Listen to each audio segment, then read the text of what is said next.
Hi hello नमस्ते सर्वांना, कसे आहेत सगळे? तर चला, आज आम्ही गेलेलो आहोत आमच्या पप्पांच्या नवीन घराकडे. म्हणजे बांधकाम चालू आहे, तिकडे गेलो होतो. तर तिथे आहे छान असं गार्डन. तर आमची जिजाला तिकडे गेले की पहिल्यांदा गार्डनमध्ये जायचं असतं.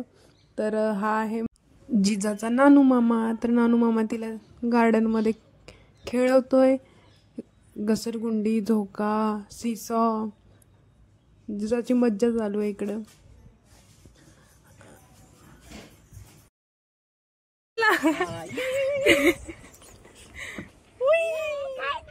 तर हे पहा, अशा प्रकारे आहे गार्डन. अजून इथे जास्त मुलं खेळायला येत नाहीत कारण बांधकामं चालू आहेत आणि त्याच्यामुळे जास्त अशी म्हणजे हिरवळ वगैरे नाही इथं. तर हे बघा, आमचं घर दिसतं इथून. तिकडे बांधकाम चालू आहे. बाकीचे आलेले मेंबर्स तिकडे आहेत आणि आम्ही 3 जण आलेलो आहोत गाडीवर इथे जिजाला गार्डनमध्ये खेळवण्यासाठी. अभी मजा आएगा ना भिड़ो. कर क्या रहा है यहाँ पे? अच्छा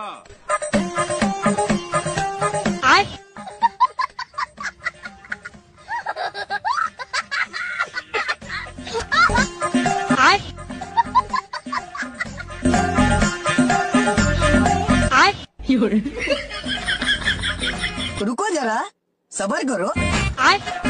खतरनाक लोग हैं. शाबाश बेटा.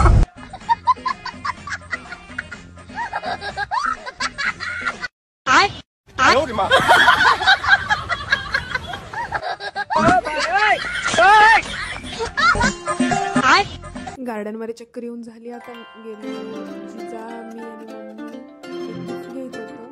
तर त्यासाठी नवीन पेटला.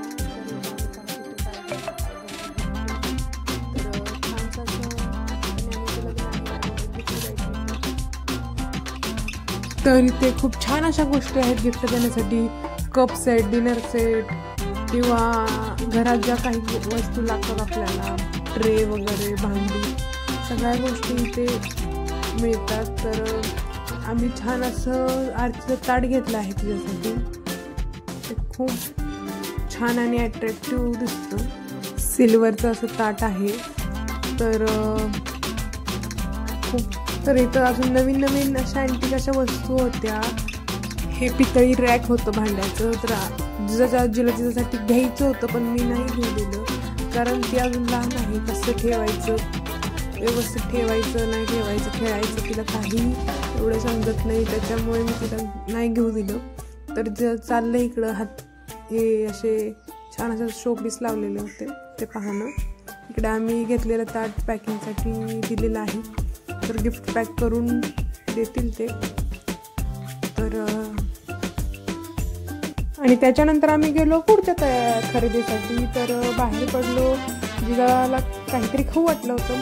तर जिजाचं कारण होतं बरं का, पण मला पाणीपुरी खायची होती. तर इकडे आलो आम्ही. भाग्यश्री वडापाव म्हणून फेमस आहे तिथं. ही आहे माझी मावशी, प्रीती मावशी. तर तिने चटणीपुरी आणि पाणीपुरीची ऑर्डर दिली. सो खाऊन झालं, वडापाव घेऊन झाला. आज होता गाई माऊचा बड्डे, माझ्या छोट्या बहिणीचा. गाईचा बड्डे होती, यासाठी केक घेतला आणि आम्ही निघालो घरी. गाई माऊचा. तर गायत्रीचं 12वीचं वर्ष आहे, पेपर चालू आहेत. तर तिचा अभ्यास चालू असल्यामुळे कोणत्याही प्रकारचं मोठं सेलिब्रेशन केलं नव्हतं. छोटासा केक आणला आणि घरच्या घरीच कट केला. मस्त असं छोटंसं सेलिब्रेशन केलं. इकडे नानू आणि गीता मावशी आली होती. सो असंच छोटंसं असं सेलिब्रेशन केलं. तर कसा वाटला आजचा ब्लॉग नक्की सांगा. आवडला असेल तर लाईक करा, शेअर करा, सबस्क्राईब करा. Bye bye.